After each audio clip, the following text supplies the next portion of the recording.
кім келді түннің жарымында? Бар есікті ашып көрші, кім келді түннің 12-нің уақытында? Кім ол? Саған кім келді?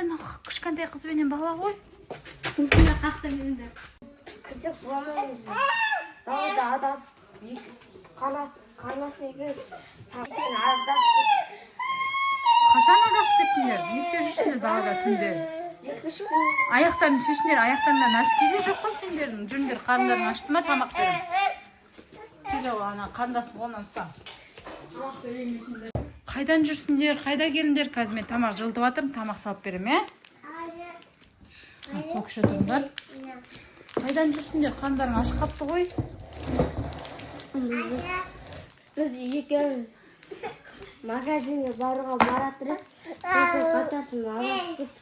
Далада неше күннен бері жүрсіңдер? 2-3. Аттарың кім болады? Менікі бағылым, Кайжан. Жастарың қаншада? Менікі 9-да. Сен атың кім? Айжан. Қарның ашық қалды ма? Иә. Менімде қаласыңдар ма, бала бол? Иә. Екеулерін қазір әдемі қылып шомылдырып, әдемі киімдер киіндірем, Иә. Қазір қарындарым күшті тамақ істеп жатырмын, қазір мантып пісіріп берем екеулеріңе. Қазір әдемі қыз қыламыз, сендерді? Иә. Достар, міне екеуін әдемі қылып киіндіріп, жуындырып, шаштарын алып қойды. Әп-әдемі екенсіңдер ғой сендер? Иә.